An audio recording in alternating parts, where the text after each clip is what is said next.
The biggest thing has been the really just the inspiration that I've gotten from seeing what other people are dealing with, the struggles that they have. I'm a person who's very hard on myself, and I demand a certain amount of excellence. And when I don't get that, or when I think I'm not getting that, I tend to um, critique what I'm doing.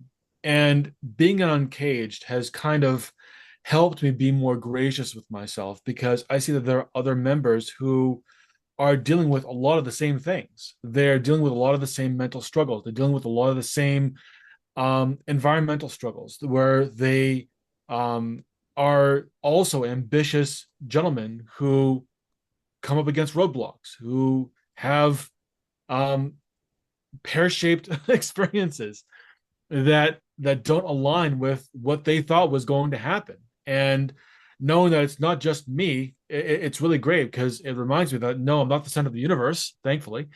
And also it reminds me that I am just a human being like everyone else. And it's okay to screw it up because I'm going to. And that's something that I've drilled into my mind many times over the course of like 15 years that I'm going to fail, and that's okay. Failure is not a reason to not do it. Failure is a reason to learn. And the seeing how others also have the tendency to want to learn and they screw it up and they get frustrated and they also question whether they're on the right path, and then they just double down and they continue going, and then they see the glimmer of hope, and then they continue going on, and yet another um another distraction, or another thing that kind of goes awry, and having to deal with that, and just the cycle that keeps on going and going. It's not clear cut, and it's one of those things that is going to be messy, and it has to be. Even when you think that you've achieved your goal, it still gets messy, and it's still something that you are constantly having to deal with because you have to learn. Learning is a constant process, and as long as you are attempting to move forward, you're going to learn. It's when you stop doing that becomes a disservice to you and others, because by refusing to fail, refusing to understand where you've fallen short, you've also refused to learn. No, man, that's really cool. And so, for anyone that's listening, this channel, it's all about the journey to the top 1%. That's what Uncaged is all about. And how do we get there? It's by becoming 1% better daily. And so that's something that we really focus on inside of Uncaged. And so today I wanted to have a conversation with Jason, who is one of the VIP members. And I really just wanted to pick his brain at like what it was that he's learned throughout the process of coming into Uncaged. Specifically, too, he mentioned something in the introduction that I want to like double down on is, he's talking about what he himself believes that he deserves. And I think that's something that I would like to actually unpack so that we could have like a fluid conversation on what Jason fucking thinks he deserves and where we were able to come to that conclusion. And then like now being around like-minded men and seeing that it's okay to fail and that it's okay to learn these lessons, right? Like then how does that perspective shift? So anyways, man, without further ado, Jason, why don't you go ahead and tell the people who you are, what you do, and we'll just hop right back into it. Sure. So my name is Jason Matthews. I work as a behavior analyst as well as I've also worked as a behavior psychologist. My focus is on helping men and women really understand how they can better themselves and create the kind of dynamics they want in their lives. And being an uncaged has really helped me to refine some of that process and really create the kind of dynamics that I want to see with other people. I'm also an author of a book called The Leading Man, the a practical guide for men to lead with strength and vision. And yeah, um, it's available on my website, relatum.com. But yeah, this has been a strong passion of mine to help people really understand how they can uh, really understand themselves and how they can become just as you said 1% better. That's really cool. Like, so let's dive into that because, in the intro, like you explained, this belief that you have on what you do or do not deserve. And then also like in a position where you do help other people kind of define themselves and establish themselves mentally, psychologically, whatever the case might be. Like, what's that journey been looks like for you? Like, how did you originally, and then we can talk about the perspective shift, but like, how did you originally come up with what you thought Jason as a man deserves? Well, that requires really 30 years of discussion because this is something that I've had to really develop over the course of from a young adult until now, where I started off as someone who was very angry because I felt like life was handing me something that I deserved more. And it wasn't until about maybe about 25 when I decided to stop feeling sorry for myself. And I began to realize through the help of working with therapists, other individuals who are very good at helping with behavior change, one of them being my father, and really helped me understand that it's not about what I deserve, it's about what I earn. And it's about what I do in order to get what I can. And that kind of led me down the rabbit hole of understanding like the difference between focusing on your environment, which I commonly refer to as the external locus of control, versus focusing on what you can control, which is known as the internal locus of control. And focusing more on what I can control because that's the only way that real change happens. And as I began to really believe in that more, because I saw the allure of it, and I was like, yeah, I want that. But it took me a little bit of time to really begin to believe in it, using it, playing with it, practicing with it, faking it till I make it, acting as if, whatever the hell you want to call it, and then beginning to see, oh, this really works. Maybe I should double down on this even more. And then finding out how not only has this helped me, but how this actually can help other people. So that's about the time that I entered the army and began to understand the concept of personal responsibility, which feeds right into that. And then got my degree in psychology, became an officer with the army, learned a lot more about leadership and the theory versus the practice in many cases in the army. And you're nodding your head because you know what that means. Yeah. And really understanding what I wanted to see as far as how people really lead, which really forced me to understand how I am leading myself. Um, And because you can only do what you know, yeah. and there's no way that you can. I mean, you can have the greatest speech, but a person who knows something is so much different than a person who's experienced something. And Yeah. go ahead. Yeah, I'm glad you said that. I wanted to hit on that because first off, obviously thank you for your service, but man, we hear about a lot of the greats that come from the military, right? Like our men and women that have served, and there is a very distinct line in my experience on the greatest leaders of all time and the ones that just have the badge, right? Mhm. Or have the patch or, whatever the case was, right? But you mentioned something very important talking about like lead. Well, I'm just going to use the term leaders of men versus leaders of self, right? And so, it's an interesting dynamic to have a psychologist in the military, right? I think that's a pretty interesting concept on someone who does at a psychological level understand certain attributes on the way people themselves are supposed to act or react. But then you also get the strategy from a tactical side of things about how people are supposed to act and react to certain scenarios, both in like fight or flight scenarios, again, which are going to Mhm. be super psychological based responses. One of my favorite things, I mentioned this on a roundtable call yesterday, is we've had quite a few like special operations operatives on these calls. And one of my favorite things that they all reinforce and go back to reiterating in one way, shape, or form is, when chaos strikes, we always fall to our lowest level of training, which was very, very interesting because I had to fucking hear it 100 times before it clicked with me. And I'm like, holy shit, like that applies in everything in life. And Mhm. so for you, coming from this concept of having a psychologist that's also in the military that's learning theory versus practical initiatives when it comes to leadership is what we talked a little bit about like what Jason deserves. And then like now we've learned that Jason has learned the importance of leading self. And like what was that like kind of transition? How did that look like going from like because for me, I take it as like an extreme ownership role, right? Like, okay, cool, bro. You fucking thought you deserved something, but the earth, God, karma, you name it, doesn't owe you shit. And so now we have the Jason that's learned that like I got to lead me first, and because just very quickly, like I wrote about this in my book actually.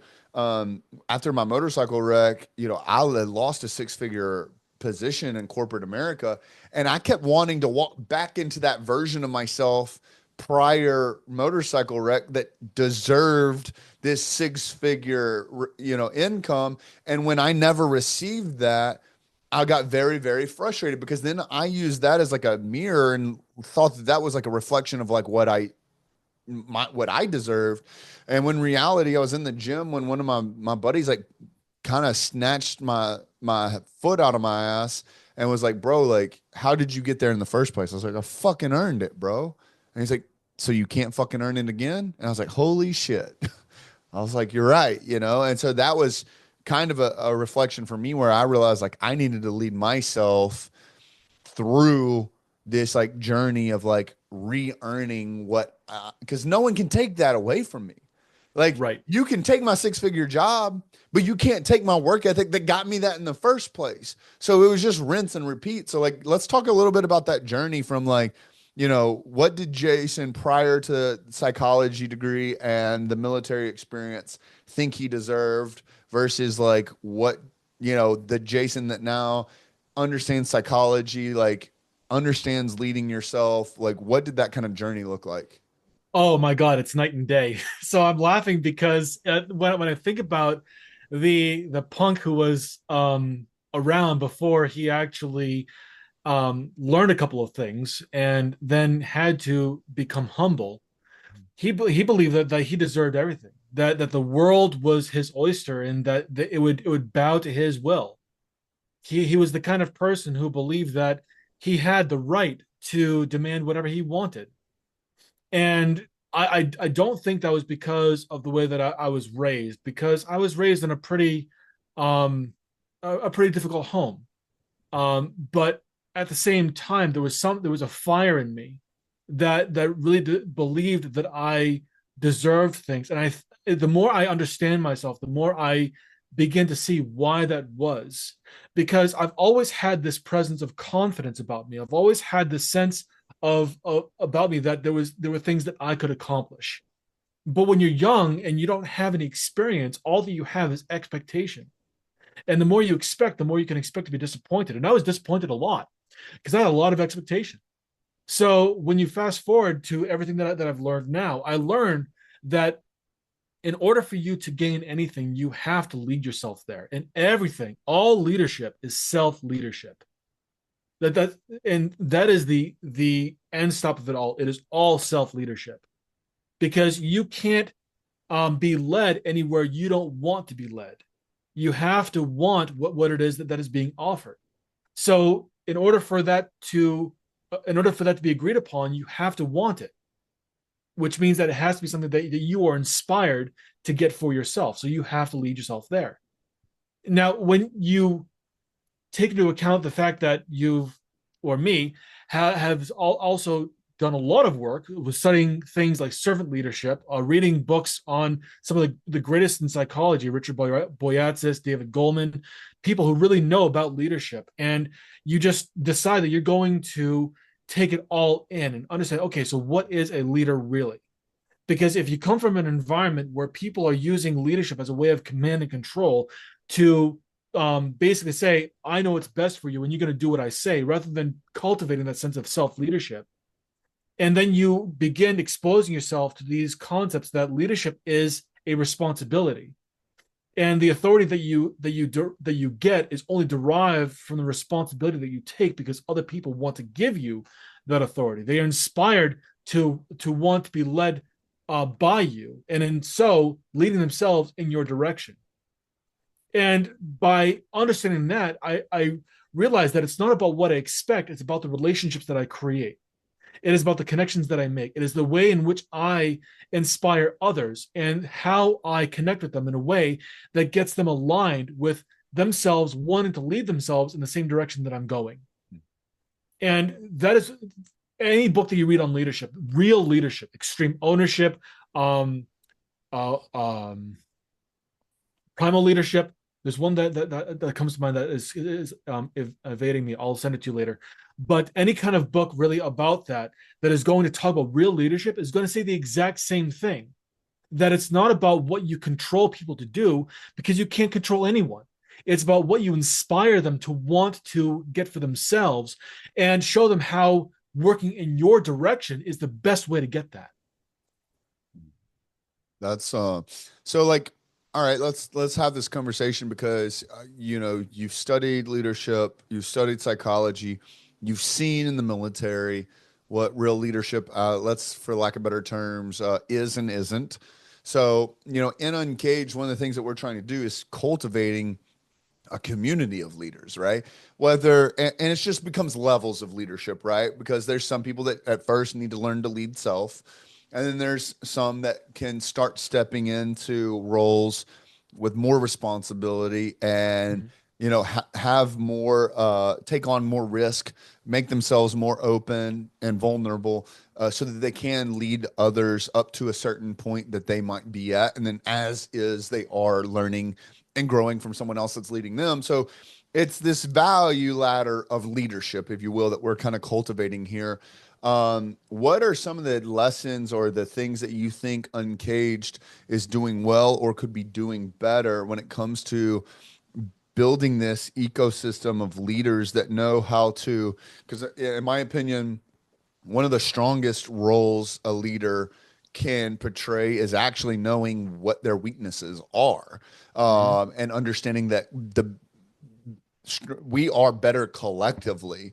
So like, what are some things that you think Uncaged is doing well as far as leadership goes? And then what we'll do is we'll start, just kind of brainstorming what Uncaged could be doing better.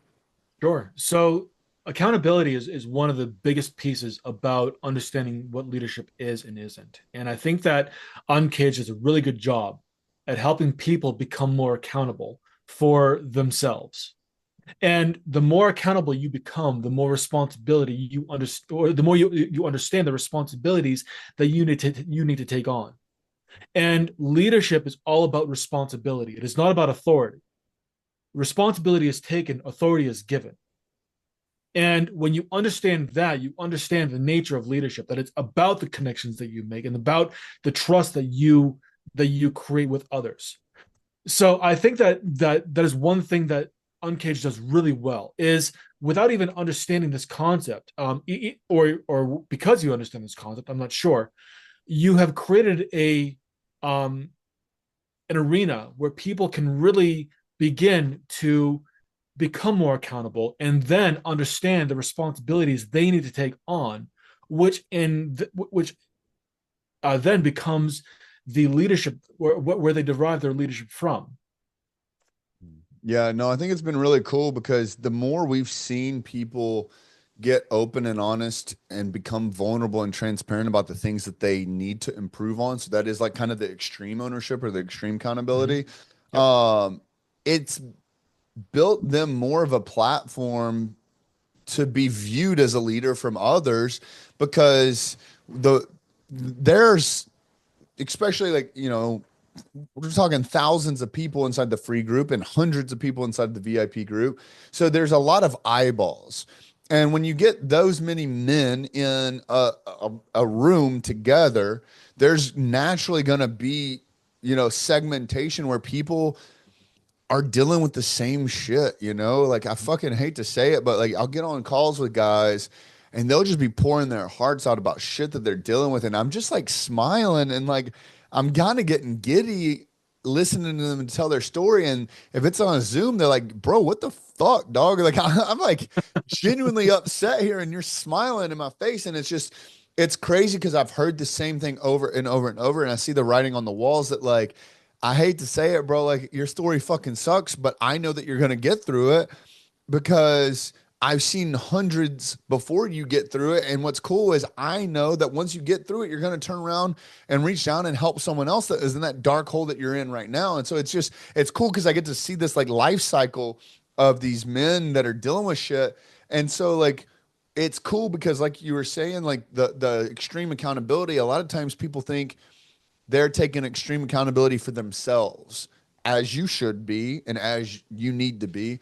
But inevitably, what's happening in this safe place that we've created with Uncaged is the more people hold themselves accountable and to a higher standard, there's people that are looking up to them, right? And it's again, I wrote about it in my book, the mentor, mentee, and peer, strategy. There are people that are looking up to them as mentors, whether they know it or not. And these guys are now setting the new standard on how they operate. So it's cool because the more, and it might be counterintuitive in a like a Instagram flex lifestyle that we're in, where it's like, oh, we only want to celebrate the highlights. We don't ever want to talk about the negatives or the learning lessons. Is the more that these guys put their ego aside and get vulnerable, the more it actually portrays them as a leader. So it's been Mhm. really, really cool to see this like accountability, come to fruition inside the group. But what could we be doing better when it comes to like a leadership responsibility process? So the only thing that I can think of is there's a great book that was written by Ken Blanchard and Mark Miller called Great Leaders Grow. And it's part of a great series. The series starts with a book called The Secret: What Great Leaders Know and Do. And in Great Leaders Grow, it talks about how leadership doesn't happen because of a title that you have or a position that you attain. It's because of the way that you serve and how you interact with others, the connections that you create, and how you enable others, or the permission that you instill in others to be able to take on their own responsibility. And that happens at any level, regardless of where you are, you can lead. And the only thing that I can think of is probably to instill more of that. The idea that no matter what you're dealing with, like you said, there are people who are going to be looking up to you. And instead of worrying about what it is that you're dealing with, how is it that you can be of service to others? What opportunities can you see that others can benefit from what you've learned from your experiences, good, bad, ugly, indifferent, doesn't matter. Mm. Everything that you've experienced creates a learning opportunity for someone else because your perspective is going to be very different from theirs, and vice versa.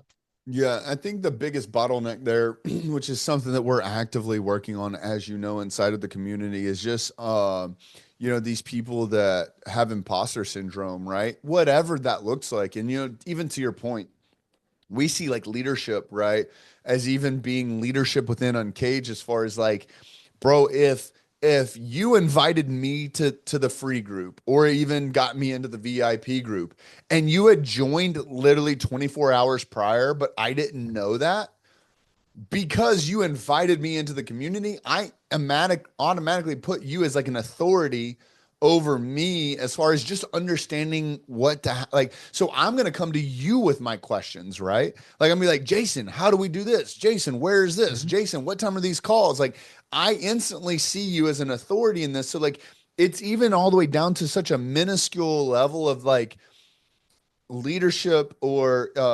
mentorship inside the community itself. And so the biggest bottleneck, like I said, that we've seen thus far is just imposter syndrome, where these guys, they've never been in a safe place like this to feel comfortable being this transparent and realizing that like there's someone out there that needs to hear this. There's someone out there that is desperately listening for the words that you need to be saying. And Mhm. so I think it's been really cool to see the guys that once they do open up and once they do start overcoming that imposter syndrome and realizing that no matter what level you're at, even if it's just discussing some of the issues that you're trying to solve and your steps to solving them, people can connect with that. People can relate to that, and people will catch on to that and start leveraging the information that you are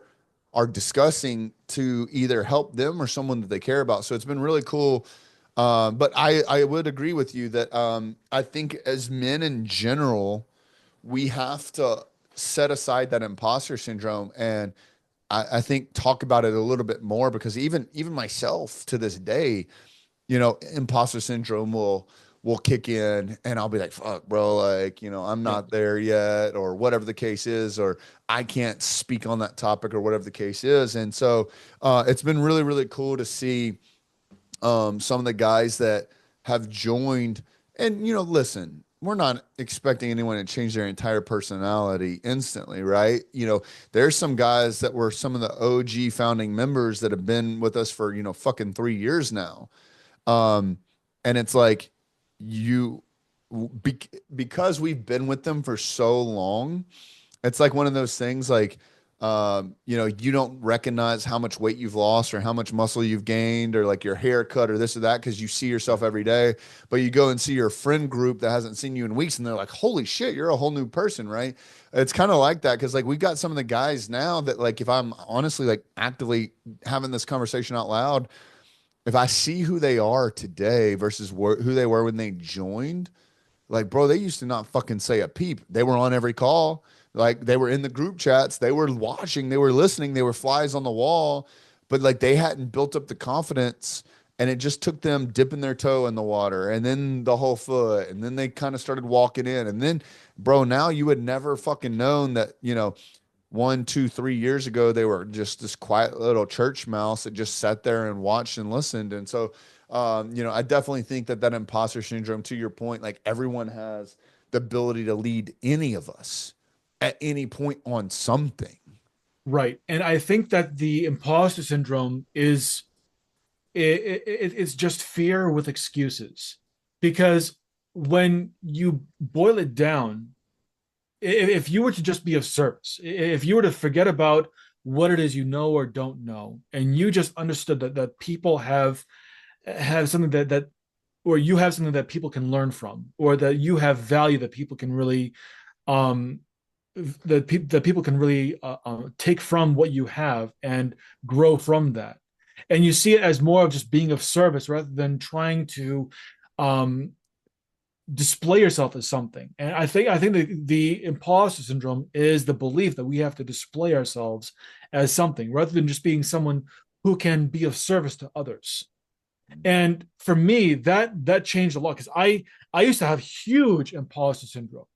And the only thing that changed was one thing. Instead of trying to display myself as something, trying to be like, look at me, this is what I've accomplished.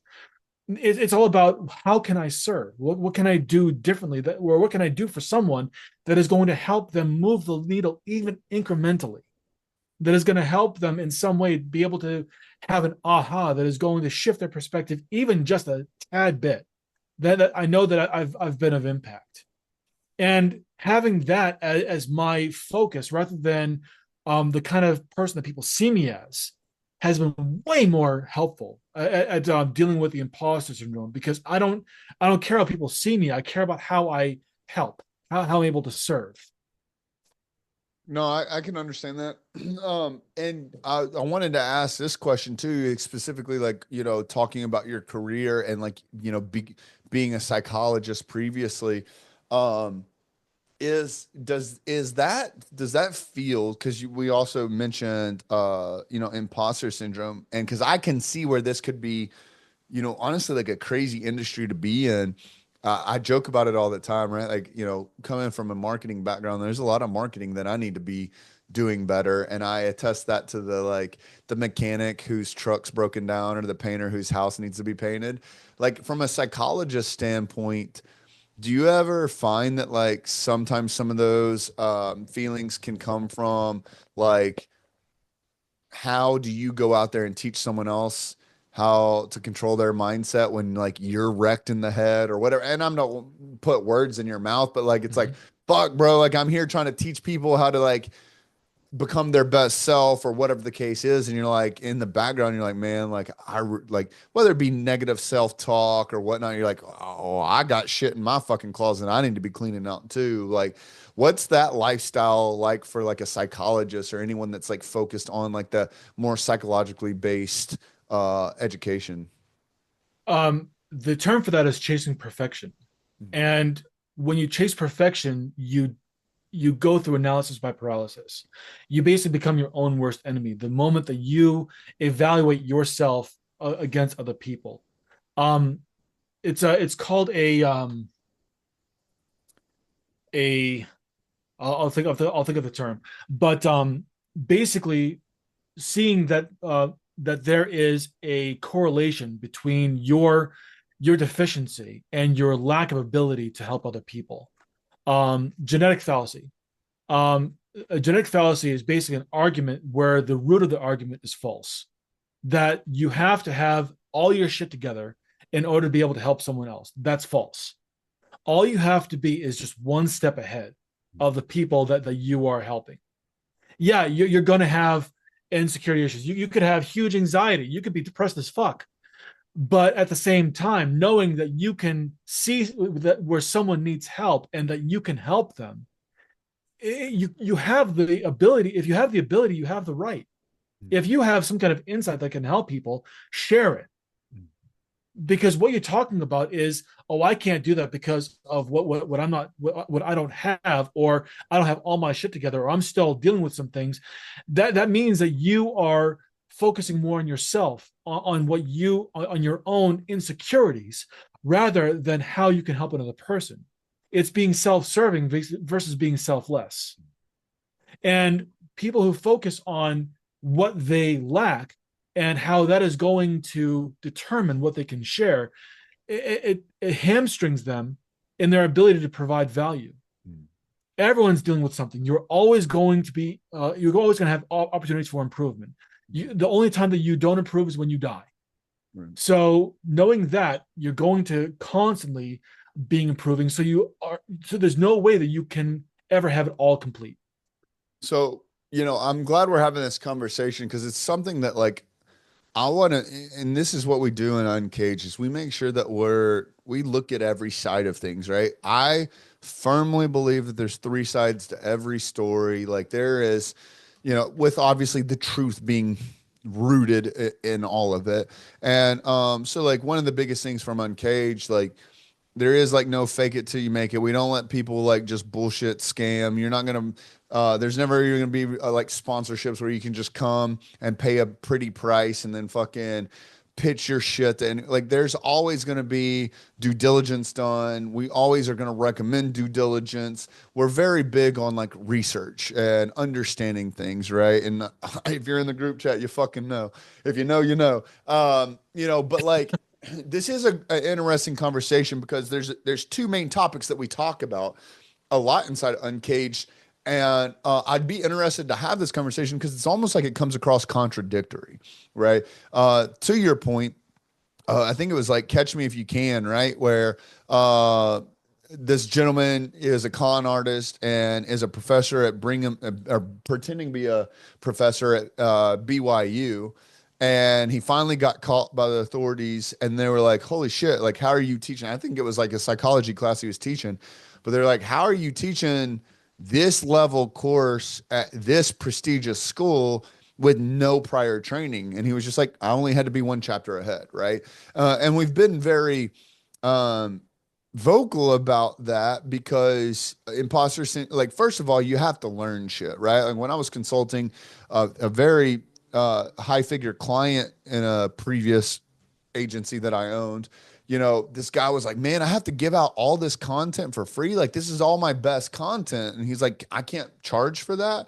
And I said, the beautiful thing about giving out all this best content for free is it forces you to learn more, right? Like, you're now passing down this information that you're holding this prestigious value to, but like, hey, homie, you ain't made it yet. Like, there's still levels you can go to, but now we're forcing yourself to upgrade and to up level. And so, no matter where you are on this journey, there's people behind you that need to learn these lessons. I mean, we see this inside of Uncaged all the time. Like, people just asking basic questions about how to set up an LLC and stuff like that, right? Like, literally base level shit.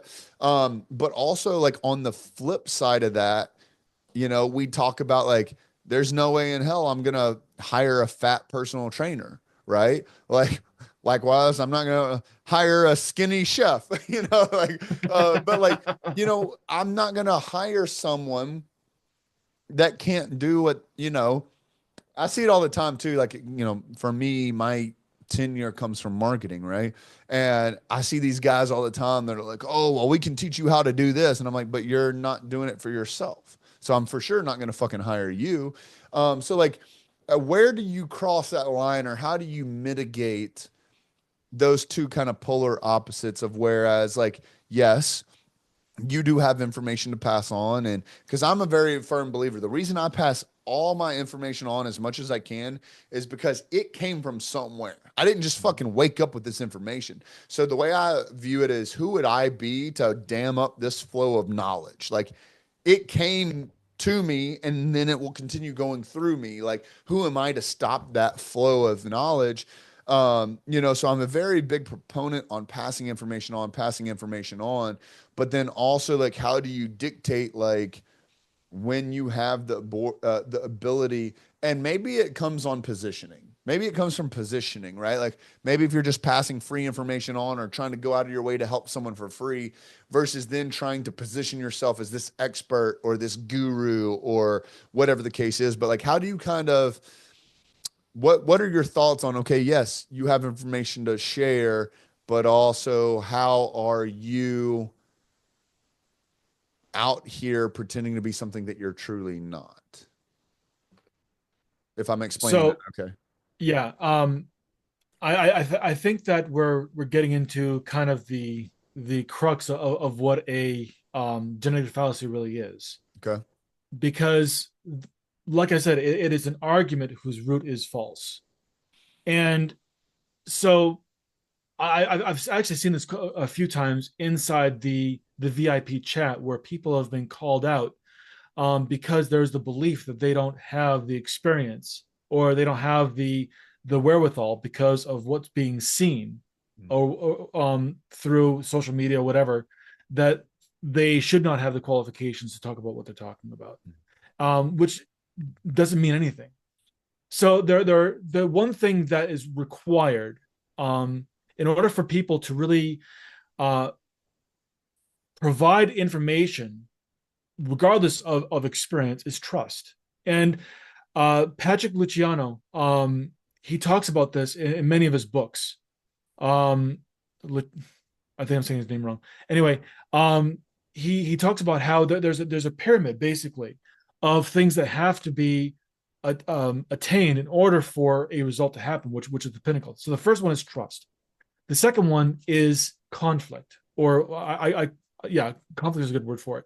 And basically, this is the ability to shit test ideas, to push back and then understand what the truth is, the conflict of discussion, where now the truth needs to be revealed.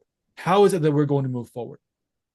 From conflict comes commitment.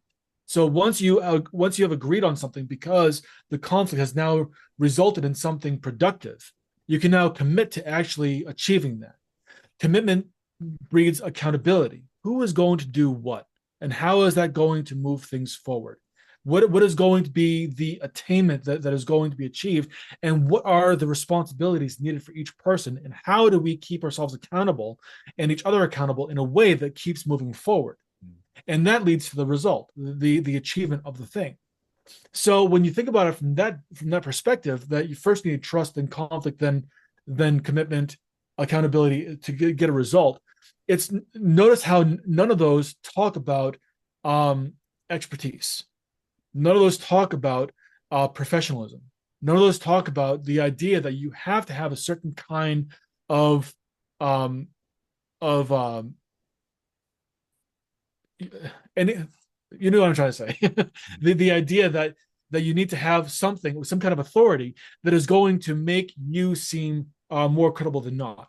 That isn't necessary. It can help, but the demonstration of how you help someone is way more important by understanding what they're going through, being able to get to the root cause, then create a commitment to move forward, being accountable of uh, um, what you're going to be uh, doing, and then getting the result. That Okay. is what's most important. And I want to make sure I'm understanding you correctly, because I also want to, I think this is a great topic, but like, is this also like kind of a conversation on things based in theory versus practice, like the military? Because like, for me, it's like, I mean, would you hire, I mean, would you hire a mechanic that can't doesn't know how to work on their own vehicle, right? Or like, would you hire someone to build you a website that doesn't have a website themselves, right? Like, because like, and I want to make sure I'm asking clarifying questions, because like I don't want to make sure that I'm misunderstanding you. But like, are you saying that someone doesn't have to have done the thing to be able to help someone else do the thing? I think they have to have. So it's really dependent on what it is that you need. What is the result? If you need a website that you want to hire somebody else to do, yes, they have to have the ability to create websites. But what I would invite people to think about is don't be so married to one way of doing it, and be open to the idea that someone else might have a different way of approaching it, and have a different idea of what that looks like. So they have to have some kind of expertise in order to create a product. Yes. Now, if you're talking about, let's look at the coaching industry, and this is a hot button topic because a lot of discussions happen around the idea of coaching. So the biggest thing that the coaches do is that they provide a different perspective. So if you're looking to create a better website, you want to do it yourself, but because you think that you have the best way of creating the vision, and you want to hire someone to give you the idea of how to create a better website, you can hire a coach to ask the hard questions of what is it that you really want to create? What do you think that you are missing? The ability to offer a different perspective of what it is that you can do, rather than just giving you the information of, okay, so if you want to code through C+, this is how you do it. I'm going to mentor you through this. This is the difference between a mentor and a coach. A coach is going to challenge your thinking, where a mentor is going to have the specific process to guide you through it because they've already been there. So it really depends on what it is you want to achieve. Yes, there are going to have to be certain expertise that a person has in order to get a certain product done that you are looking to achieve. But if you're looking to gain just a matter of perspective, it matters less of having the expertise and more the ability to challenge your own perspective in order to think outside the box and then do something and to approach it in a different way. See, I think that's a fair conversation, and I want to make sure that we're keeping a definitive line against like some people presenting themselves to be something that they're not. But then also, because mind you, quick story, like I hired a gentleman to coach me through a specific task, and I'm not gonna, because it might point him out, but like there are a few of these books behind me, just over my shoulder, that I had read prior to this coaching, and this gentleman taught me nothing, zero, outside of what those books had already previously provided me. And it was $2,500 for the 1 hour consult call with this gentleman. And all, I'm a little frustrated with him on how he could let's just say, take the $2,500 and sit on a call with me for an hour instead of just being like, hey, go buy this $18 book, right? So a little frustration there. Mind you, a book he didn't write. So again, it's a little different. If it had been the one that he was the author and he taught these principles. Anyways, neither here nor there. But regardless, is after paying him $2,500 for this 1 hour call, I was so frustrated with the fact that he literally took my money to do that, that I went and fucking did it. I solved the problem because so it was almost like a placebo effect, in my opinion, right? Like I paid the $2,500, and because I exchanged that and it was a high enough pain threshold for me, I was like, come hell or high water, I'm fucking solving this problem. And so I went out and solved it. So realistically, in my mind, I just paid 2,500 bucks to solve my problem, right? So like, let me just say, like, I hear you in the point that you're making, but also, part of the reason we are so hard on people inside the VIP chat when it comes to this, testament about themselves, or, whatever the case is making sure that they are holding themselves to a higher standard, which is what we are doing inside of Uncaged, right? Like, we're not here to be mediocre. We're not here to be average. If we're going to do something, we're going to do it seriously. And if we're not going to do it, then we're not going to fucking do it. Like, we're not going to half-ass shit. So that is a big part. It's like uh, almost like a big brotherly accountability at that point, right? Like, bro, shut the fuck, like, do it right or don't do it at all, right? Because there's someone out there that would love it, right? And even to take it to a super elementary level, like, bro, like, I don't cut my own grass, I don't wash my own cars, I don't change my own oil, and it's like nothing about the fact that, like, oh, I'm not a fucking man. Can I do it? Yes. Do I want to do it? No. Is there someone out there that does want to do it? Yes, right? And so in Uncaged, that's one of the things that we kind of pressure each other on, like, and push people towards. And the whole iron sharpens iron is like, bro, if you're gonna do it, you're gonna do it right. And if you're gonna do it, you're gonna do it because you fucking want to do it.